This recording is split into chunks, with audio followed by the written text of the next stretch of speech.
Mig langar að fara yfir eina skák sem ég teldi fyrir mjög löngum síðan í skákþingi Reykjavíkur 2009. Þetta var fyrsta umferð og ég var að tefla við strák sem er jafn gamall mér en ég þekkti ekkert á sínum tíma samt. Hann teldi drekann og þessu sinni var ég með hvítu mennin. Á þessu tíma var ég byrjaður að tefla sjálfur löngkrókun í 9. leik en þess að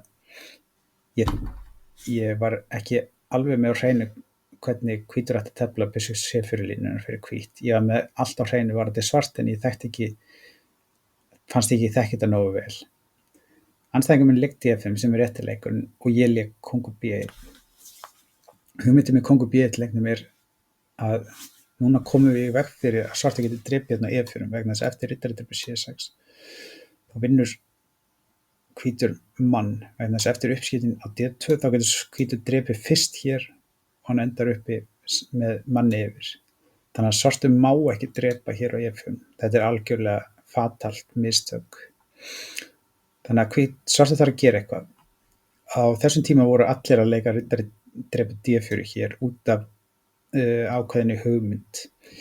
Í seinni tíð hafa sumir farið að leika hrókur B8 þessari stöðu. Hugmyndin með þeim leikar eftir riddari drepur C6, B drepur C6 þá er hrókurinn mjög vel staðsettur eftir hérna uppskiptin á þessari hálfopinni línu hér.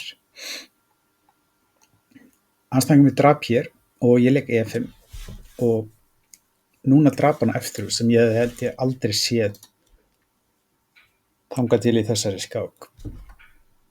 Gallinn við aðra leiki hjá svörstum í þessari stöðu er að ef hann bakkar með riddarann til dæmis eins og hér, drepur hér, að þá endar hann í því að eiga enga reyti fyrir drottninguna. Þetta er mjög skrýtin staða til leyti að eini leikurinn fyrir svartan í þessari stöðu er biskup D7 vegna þess að drottning A5 svarar með B4 og drottningin fellur.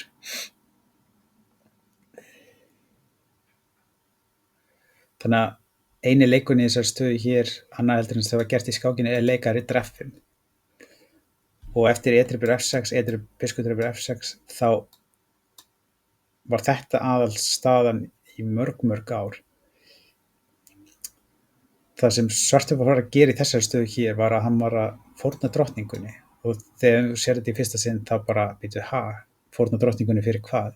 Jú, svartur fær hérna í staðinn nokkra menn og núna er hann kominn með hrók og biskup. Og eins og segja, venjulega ætti það ekki að vera nóg en akkurat út af þessari peðastöðu hér og hvernig staðan er þá getur svartur alveg fengið ágæta stöðu ef hvítur þekkir ekki rétta planið. En ef hvítur þekkir rétta planið sem er að leika hér biskup B5, biskup A4, skipta upp á svartarita biskupnum, leika drottning E3, C3, hrókur D1, þá er hvítur bara meila nánast mjög þægilega stöðu og svartur getur aldrei telt upp á hann annað heldur en mestalagi jafntefli og það er ekkert sérstaklega skemmtilegt fyrir svartan. Þannig að ef ég væri að tefla þessar stöður í dag með svörtu þá myndi ég örugglega drepa frekar hér með P eða F6 og reyna að fá einhverjar teflanlega stöðu með að leika D4 eða leika sem hrókur B8 leik. En já, eftir riddari drepur D4, E5, ef hvítur drepur tilbaka þá drepur svartur einfaldlega á E4 og fær bara betri peðastöðu og svartur er með engin vandamál, þannig að hvítur verður að leika E5 hér. Andstæðingur minn drap á F3 sem ég eins og ég áður sagði hefði aldrei séð og eftir G-drepur leik hann riddari H5 og núna gerði ég mistök. Ég leik þessa stöðu F4 sem mér fannst lógisk vegna þess að mér fannst vera hvað mesta mikilvægasta fyrir hvítan að reyna að halda í þetta E5 vegna þess að það lokar á biskupinn. En það leyfir svörstum svolítið að einfalda stöðuna og hann nær alveg frekar góðu taki eftir það sem gerist í skákinni. Rétti leikurinn í stöðunni var drepa D5 og hugmyndin þessu leikur núna er að leika riddari F6 og vinna svörstu drottninguna. Þannig að ef svartur leikur einhverju eins og biskup E6 þá möguleika F4 og þessi uppskipti hér til dæmis eins og hérna eru mjög fín fyrir hvítan. Ég held til dæmis í þessari stöðu getur hvítur jafnvel leikið biskup G2, ég Ég held að það sé bara fínt og eins og ég segi, þessi staði betri fyrir hvítan út af biskupunum, en það var erfitt fyrir mig að sjá það yfir borðinu þegar ég var að tefla af því ég gerði mig bara ekki grein fyrir hversu biskupanir yrðu sterkir hérna í þessu endatafli. Og já, ef svartur leikur E6 þá kemur þetta einhvern veginn svona út og þessi stað er bara ekki góða svart. En ég leik F4 og andstæðingur minn leik þá biskup G4 sem er mjög góður leikur. Kemur biskupinn út áður en hann lokar hérna peðastöðin með E6. Ég leik biskup E2, drepi og hugmyndin núna var að reyna að leika riddari G3, reyna að fá svartan til að skipta upp til þess að fá opna hálínu. En þetta er eins og ég segi, held ég of hægt plan.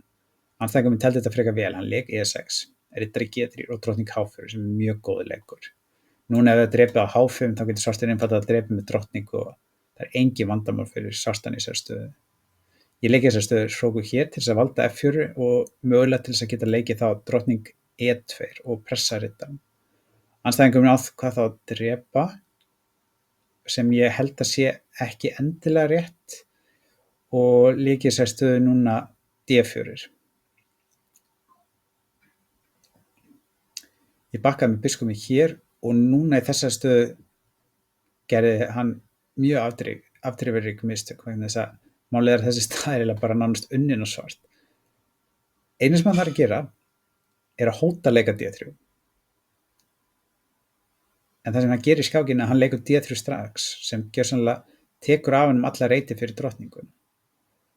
Ef hann hefði leikið ykkur bara mjög einföldu eins og hróku D8 þá er rosalega erfitt fyrir hvítan að komast eitthvað áfram.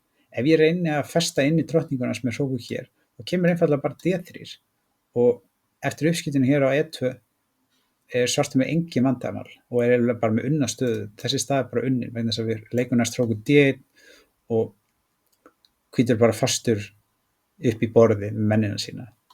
En af því að andstæðingur minn leik D3 og eins og segi, ég held að hann hafi verið örugglega hræddur að drottningin myndi festast inni og fattaði hann ekki að núna í þessari stöðu getur hvítur einfaldlega leikið biskup E3 og drottningin er föst inni og eftir leikurinn fyrir hvítan var frekar auðveldur og ég var einfaldlega hróki yfir og andstæðingur minn gafst upp.